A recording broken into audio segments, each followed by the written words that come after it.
সিনেমার চরিত্রের খাতিরে ক্যামেরার সামনে কত রূপেই না হাজির হতে হয় তারকাদের।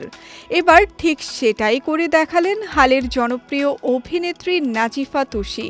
পাগলি চরিত্রের গান বাস্তবে গিয়ে রীতিমতো শোরগোল ফেলে দিয়েছেন তিনি। সম্প্রতি এক সাক্ষাৎকারে নতুন এই অভিজ্ঞতা নিয়ে খোলামেলা কথা বলেছেন তুষি। তুষি জানান, আমি প্রথমে নার্ভাস ছিলাম, ভয়ে একরকম জমে গিয়েছিলাম। গানটি মূলত একটা পাগলির গান, তো সেই হিসেবেই গিয়েছি। এখন দেখছি সবাই দারুণ এক্সাইটেড এবং গানটা খুব পছন্দ করছে। অথচ শুরুতে আমি বেশ ভয় পেয়েছিলাম। সিনেমায় তো আমি আসলে ওই পাগলি চরিত্রের খাতিরে পাগলামিই করছিলাম। আমাকে টিম বললো যে গানটা চলো আমরা রেকর্ড করি, তুমিও।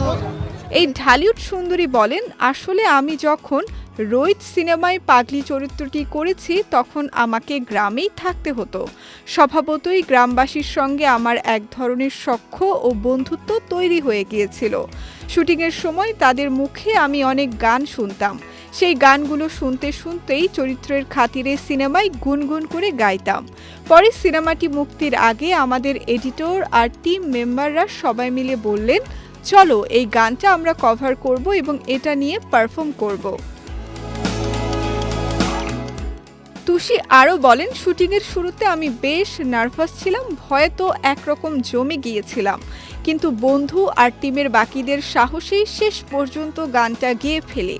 এখন দর্শক যেভাবে গানটা পছন্দ করছেন আর আনন্দ পাচ্ছেন তা দেখে আমার দারুণ লাগছে।